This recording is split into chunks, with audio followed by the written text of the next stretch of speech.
Hi, my name is Moshe Kindler, and I'm the publisher of The Jewish Link, Hi, this is Elizabeth Kratz. I'm editor of The Jewish Link. and you're on the Jewish Link Pitch Meeting podcast. Channa, thank you for joining me I know, today. I'm so excited to be here. Jewish Link Pitch Meeting podcast. We have a fun guest, so we brought you in because it's fun, because you're fun. I'm fun. And so we have Shani Seidman with us from Manischewitz. Welcome, Shani. Thank you so much. Chief Thanks for Marketing having us. Officer, of Keiko and Manischewitz, Yes. I believe. Thank But you we're- for having me. Yeah. I'm excited for to being be here. here. Yes, and I have some fun goodies too. I know. So those of you who are listening, you can't see what's on the table, but we have a whole array of Manischewitz products, some seasonal for Chanukah, which look new, and some which are some classic staples. And we'd love to talk about them, but let's actually start. Let's take a backtrack. I understand that Manischewitz has gone through a rebranding recently. Why don't you tell us a little bit about that? Yes, thank you. So we, after Passover 2024, which is this year, still feels like forever ago, we announced a rebrand that we've been working on for the Manischewitz brand. The brand has been around. I don't know. Can you guys guess? Do you know that? It's definitely over 100 years. I think it's like 125 or something. Is that right? 1888, which is like 130 Whoa, something, wow. which is Yeah. so many years. Manischewitz is Yeah. super old school, and the retro type Exactly. of branding kind of reflects that a little bit. Yeah, so we had like a big task for ourselves because the brand was around for a lot of different eras, Yeah. a lot of different, for visual touch points, if we looked at like the packaging of the brand, they had a lot of different logos. They tried on a lot of different hats. And just like there's what I was saying when we were doing research was like, think about 1888 in America, which is when it started in Cleveland, Ohio. Rabbi Bear Manischewitz wanted to make matzah for his community. That's basically how it started. And it scaled, and there's innovation. And think about all the history in America that this brand has seen. So it's not just the products, which is really important. They kept introducing Jewish products for Jewish consumers, but there's just the history in general. So we had a big task because we had like all this. We could have gone a lot of different directions, but we really, like you said, we like homed in on retro. And there's an era where Manischewitz really entered like the American Jewish or even the American zeitgeist, the 1960s, 70s. So there was a time period there that we wanted to like emphasize also in the rebrand. So that's all the visual cues, but we also really thought about what the brand meant to not just kosher keepers, but for Jewish traditional consumers. Sure. And I think it represents Jewish culture through food. I think food is the best way to through culture in general. So the task was to reinforce that like joy of Jewish culture through food in the packaging. I love it. I think there's like illustrations there that really like pick up on the tongue-in-cheek and quirkiness of the brand of what we want to accomplish. Yeah, no, so YouTubers have a distinct advantage of this podcast by being able to see what's going on. I'm a very visual person. But for our listeners, I would say that it's a bright orange background with block lettering, and the cartoons are sort of like they're pencil cartoon, pen and ink type cartoon drawings. Would you say? Yeah. So basically, those are I don't know. The New Yorker was our inspiration for this. These are every single. Illustration is original commissioned artwork. Wow, very nice. And we continue to work with the artist for new products. So if you're seeing new illustrations out there, this is made for the product that you're consuming or like eating, enjoying. I would say that we just wanted to bring to life. Like I don't know, like there's so much. Like in the history that we're just like, oh, and this and that, and like that's kind of what the rebrand wanted to do, like that maximalism type thing. Sure. Where Yeah, it's a little bit like old New York, but also modern sensibility, and also you have new products in the lines as well. So it's not just the matzah meal and the frozen latkes and the stock, like the chicken stock and the beef so stock. we're adding new the again cookie for boxes. those who are not looking on YouTube. We have a few specific Chanukah really fun kits that we've created over the past few years. So they're new. They're definitely new packaging, which is much more Beautiful. eye-catching. They've been around for, some of them are new, some of them the last couple of years. Yeah. But again, it's just bringing the joy of our tradition and heritage to people across the, you don't have to be in Jewish to make these ugly sweater cookies or Right. like this Hanukkah That's house. funny. I was gonna so say these are Hanukkah pre-baked sugar cookie kits, and the thematic element are like the cheesy colors, the yellow, the blue, the glitter that are like sweatery, certainly right? not red and green. So No, we definitely went hard. We get what you're leans doing. into the blue. Well, a big part of Stripes. this rebrand was being really proud of the heritage Right. and leaning in a way that's unapologetic. When we came out with the rebrand, when we announced, I was in such a warm, nice way, so inspired by the feedback that we got from Sure. people coming out of the woodwork for the nostalgia, and also like just Jewish pride in general. Like they just felt really grateful that there's like Jewish news that actually wasn't burdened with like a lot of sad things. Yeah. And it was joyous. I mean, I definitely got some other kind of comments as you do, but I think in general, like the main feedback was, wow, like we really need this, and this is amazing. It's nostalgic, but it like really brings pride to like Jewish tradition. And then this one is the ugly sweater cookies. Okay.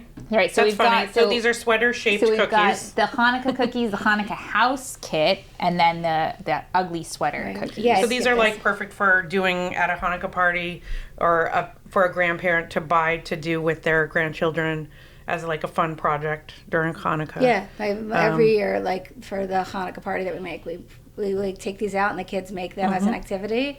So fun. Yeah, so it's just like a lot of fun. I think what's really nice about it is it feels modern. Like ugly sweaters are like sort of the moment, but also it's Hanukkah cookies, and everyone remembers Hanukkah cookies from childhood. Right. And Manischewitz is a household name for basically for American Jewry. So that's Absolutely. it is. I see that you say I see a big responsibility to manage Yeah. a brand like this, because it's not nobody. Like everyone has heard of Manischewitz. Yeah, it's a legacy brand. It's iconic. It comes weighted with memory.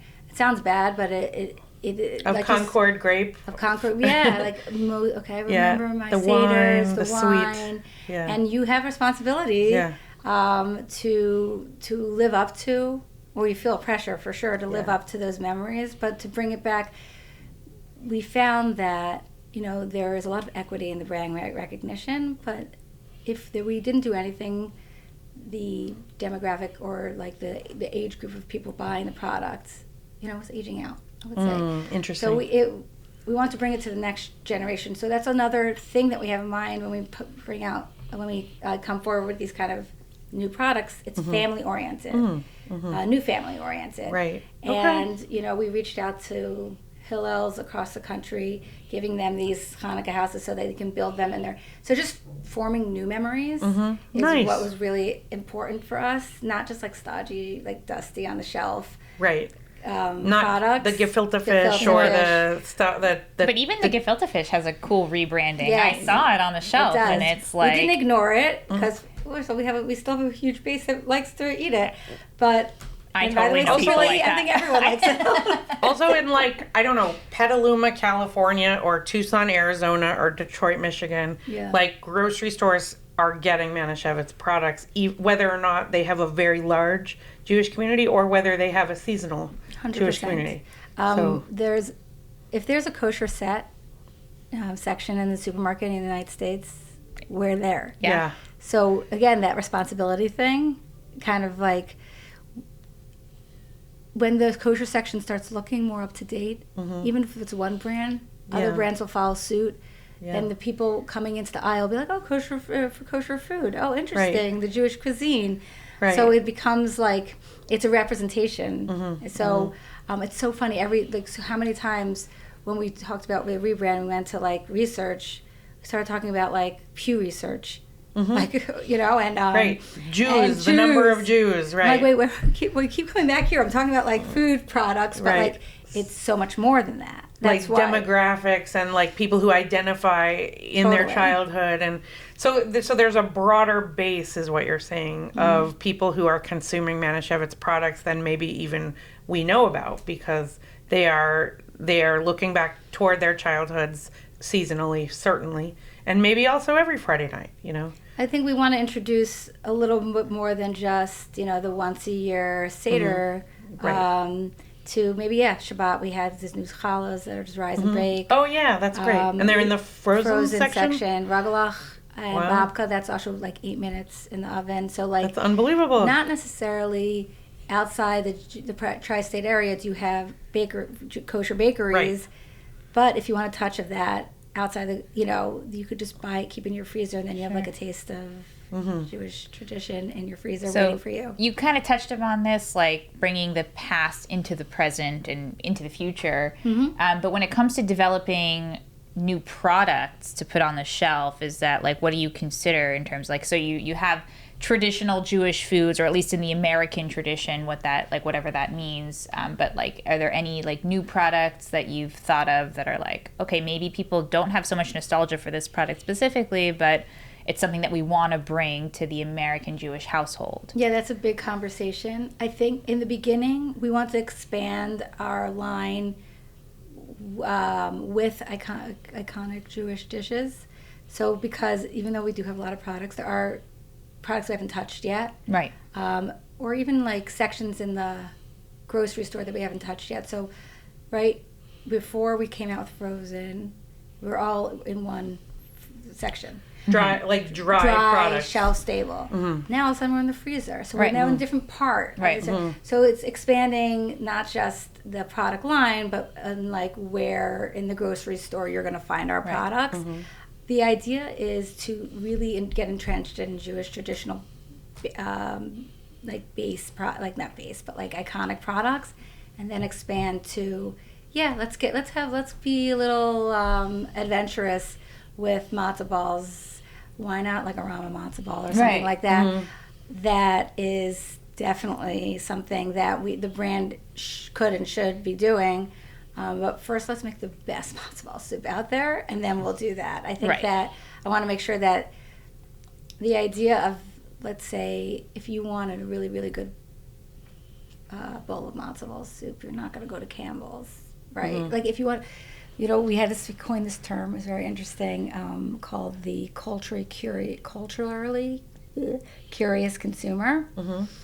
So I like to say that, like, you know how you have Taco Tuesday, but we're not necessarily, it's not our heritage. Right. So, like, I'm Ashkenazi Jew, but like 99%. Taco Tuesday is holy in your house. My just kids as love it. Is. Okay. They look forward to it. It's Taco Tuesday. So cute. I want matzo ball Monday for people who don't have Jewish in their heritage. Right. But if you want to explore a different culture, matzo ball soup is a big one. You know, that it's kind of like it's in Jewish deli cuisine anyways, in like American Jewish cuisine anyways. So like there's that like a key product or like hero product that reaches out to not just Jewish consumers. So someone who wants to explore Jewish cuisine. And I think once you have that, then we can get a little crazy with I mean, everyone knows, I think everyone in America knows that chicken soup has healing properties. Like, of course. So I mean, I think once a week a dose is important. Great, You know, I would go for that. Absolutely. Also, I guess it's very interesting, like brand-wise. I don't want to talk too much about it, but maybe just if you could just give us a taste of it. But Manischewitz has this nostalgia edge to it, and Manischewitz is part of a family of companies. So could you talk just a little bit about sort of the products you choose to be in this product line versus other ones?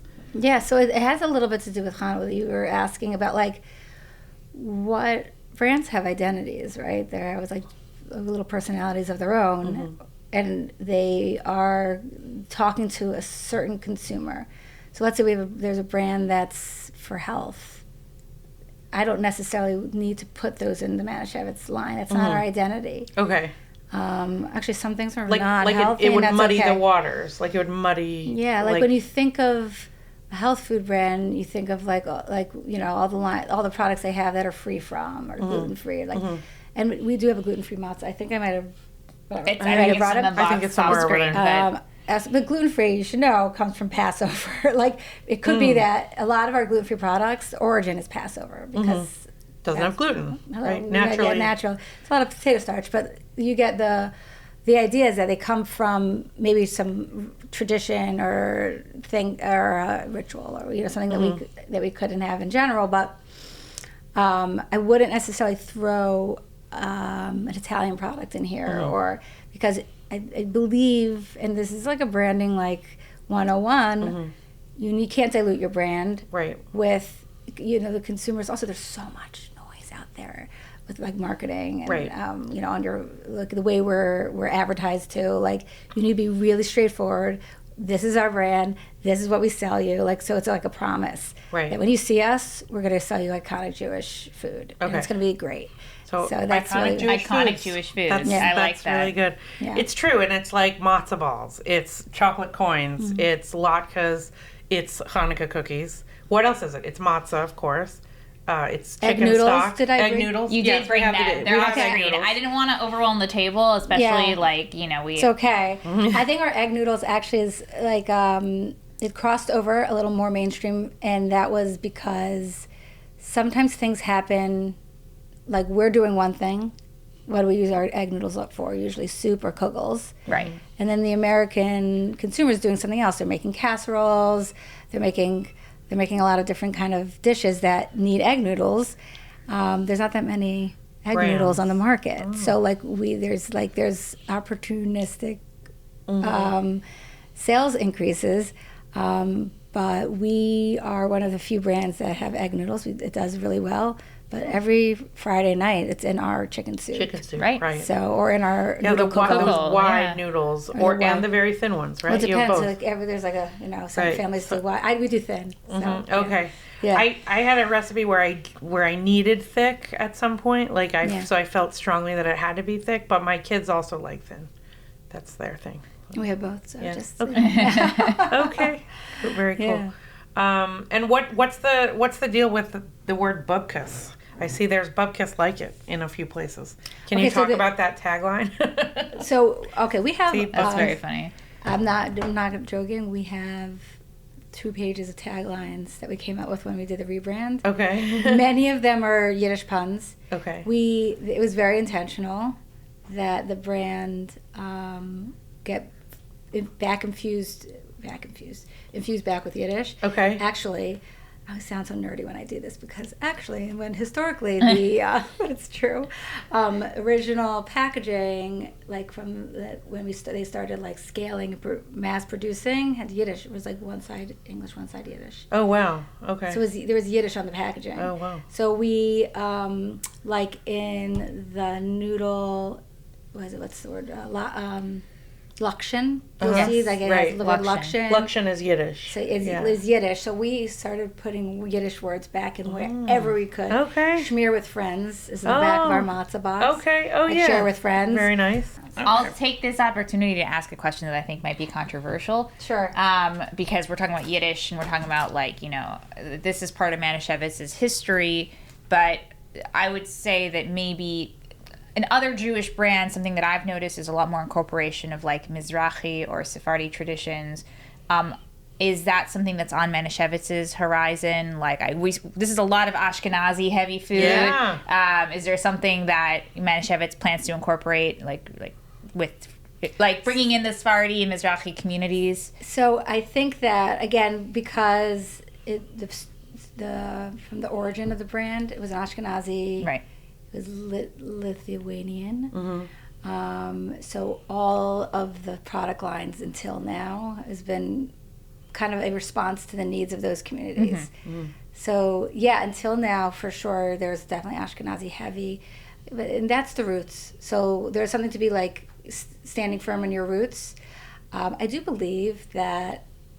Again, we're going back to Pew Research, see what happens. So if we're going to represent iconic Jewish food, there is much more of a mingling of Sephardic and Ashkenazi foods happening at one table, whether people getting married or just like the cultures are definitely like merging a lot more now. So in the future, for sure, again, it's supposed to represent what the American Jewish community is looking an example for. like right off the top of my head is like challah and dips. That's like a big thing that's happened in the last decade, I would say, that like, hummus, Dips. like dips, like, so that's like a Mizrahi thing that has kind of carried over into like American Jewish tradition. Now we definitely don't start Shabbat meals without dips. Like that's just part of our... So we'll bring the challah, and then another... I think that's another, also like just authenticity-wise, we just want to make sure we feel like we represent what the brand is authentic for, not trying to take ownership of a whole subculture that's not necessarily our, like the Manischewitz, like where's the authority of Totally right. But I think, like I said, we'll bring the challah, someone brings the dips, that's perfect marriage, right?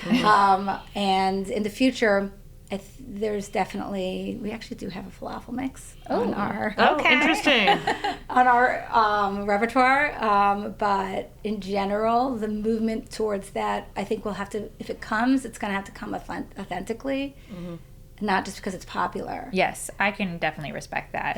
That makes sense, especially because we've been talking so much about like you said, you're reconnecting to your roots. This is the Manischewitz heritage. This is like nostalgia that dates back 137 years. Yeah, so I did the math so quickly. Yeah. I think you said it, actually. I'm not going to take credit for that. Also, for our local listeners in Teaneck, I believe Esther Manischewitz and her family were founders of B'nai Shern. Oh. And the whole family lived there for I think she was probably the one of the matriarchs. She passed away within the last couple of years, I believe.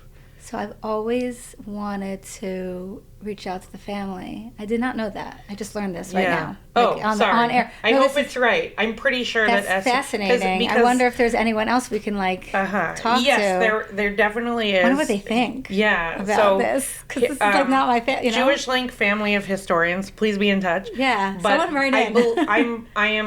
I am basically sure that the Manischewitz family was involved in the founding of Congregation B'nai Shern in Teaneck. Cool. Yeah. And that they were a family who was close with a family that I did a lot of history on, the Sternbachs and the Kohlhagens, who were also founders of the B'nai Shern community. There were like 10, 20 families, and many of them famous names, like who did a lot in industry and who were involved in Manhattan businesses and things like that, who did very well. And they were the forebearers of the massive community that lives here now. That's awesome. We should look more into that. Yeah. Because when we were talking about this, we did some also focus group stuff, and within the community, within at large, Jewish America at large, and someone's like, we should talk to the family. I'm like, I have no contact to reach out to. So they sold the company in the 80s or 90s? Yeah, so it went to private equity then. Yeah. So that's interesting. But they do still exist. I know. I'm sure their descendants are still walking around. Yeah, sure. For sure, right? Yes, definitely. Cool. Yeah. Yeah. So I think that I think they know what they're doing. They know how to get this product places. Yeah. I think distribution is a very strong part of food manufacturing and supply. You need to get it to the right places, and especially with the rates of the Jewish community, the growth, and where they're going. Southern Florida, right? All of a sudden, it's the sales there. There's a great need for kosher products in Florida. Yes, and there has always been, but just a trajectory of the migration that you saw, maybe during COVID. You just see the numbers follow, and right. The large Jewish communities getting product there is a strength for Keiko. So I think that it only helped the brand. Of course, it helped the brand. Also, it added soul. I think when it went private equity, my feeling is that it lost a little bit of its soul. When the family owns it, it's different.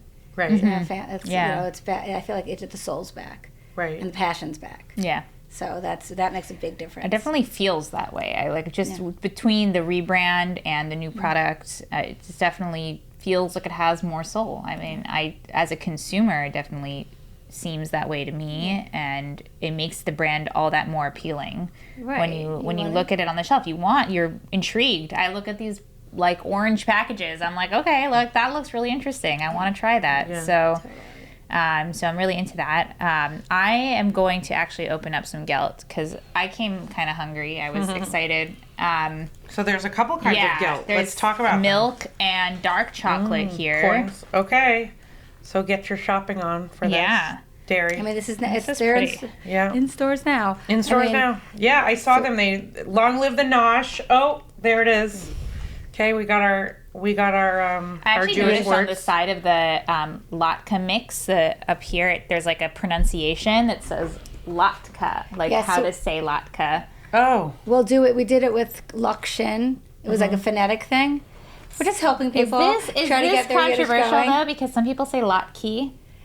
Yeah, so there's also like 5 different ways to spell Bubby and Chanukah, and Listen, so we're very familiar at the newspaper. And yeah, if we you do have a have standard for that. Here, if you have a problem with that, Dark this is chocolate. how we spell, and I've always spelled matzo. matzo. Matzahs, Yeah. Matzos. Matzo, like that's Matzo. really not how you pronounce Right. it, but like that's how we just kept it because it kind of like.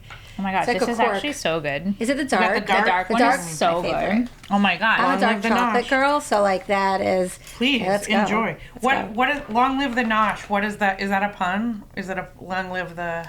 I guess it's just It's just a fun. it's just fun. Exclamation. fun. Okay. Yeah. I'm gonna check for other little.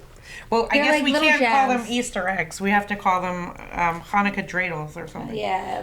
matzo We can't balls, call them yeah. Easter Matzo balls. Latkes. Yeah, that's really funny. Latkes. Latkes. Right. So Okay. yeah, they're like Very they're cute. little hidden. It's like kind of what we called it as exploration. Like the orange is very bold. It's Yeah. a choice, Yes. and you got to commit.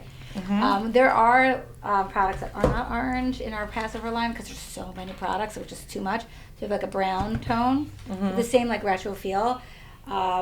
But the orange in general is bold and it makes you want to pick up the product. But Sure. what we really wanted was these little things that once you picked it up, it was like discovery. Yeah, fun Like, vignettes, it's fun, pictures. little vignettes in the back, like this family. Sorry to the non-YouTube listeners again. This family eating Yeah. matzo. Like they're just visually, there's a lot to take in. It's funny, Yeah. like in like the this girl on the back of, like Right. she's just Soothe your soul. Soothe But- your soul. I'm have just old enjoying enough. vegetable I'm just walks old enough across- to remember an era before we had cell phones at the table, and you were stuck reading cereal boxes, and there was always stuff to do on the back of the cereal box Yes. because you needed to be occupied in some way. And this is kind of what it feels like. Like That's you're right. like you're sitting there at your Shabbos table or whatever, and you're like, okay, what do I read now? And look at all these fun things on the box. Yeah. It's like interacting with packaging, which most people don't do it, I guess, anymore. Like Right, that's throw what it I'm out. saying. Yeah, Yeah. it's a That's very fun. immersive experience. This chocolate Yeah. is so Check this good. out. Okay. Oh, it's a $50. It's a real coin. Okay, great. All right. Well, thanks for being with us. This is really fun. We're gonna. Thank you so much for having me. Yeah, I'm gonna try this. This is also a little bit new and different for me. Garlic and rosemary potato Oh, yes, pancake I didn't mix. just bring Like a little- some. right. I actually don't think is that Yiddish? But I brought a flavored potato latke mix. Okay. Because that's kind of what we're saying. Like, get the space and then start expanding. You know, Right. see what. Okay. Tell me how it goes. Give it Food a that try. makes you sing. That's very cute. Okay. All right, Great. this is All great. right. We're I'm so sorry, I'm eating my excited to coins. try. Yeah. I know Thank I'm you eating so my much. coins too. All right. This is really fun, and thank you, Shani, so much for bringing everything here and informing us You're more very about welcome. Manischewitz as a brand. I mean, this is something that we see every day, and now we just Absolutely. we got to Yeah. know you Thank guys a little better. You guys been Yeah. so hospitable. All right. Enjoy. And All right. happy Thank you. Hanukkah. Happy Chanukah. Happy Hanukkah. Thanks for being with us on the Jewish Link Pitch Meeting podcast. If you would like to participate or be in touch with us in any way, please email us at editor@jewishlink.news and follow us and find our podcast wherever you find podcasts.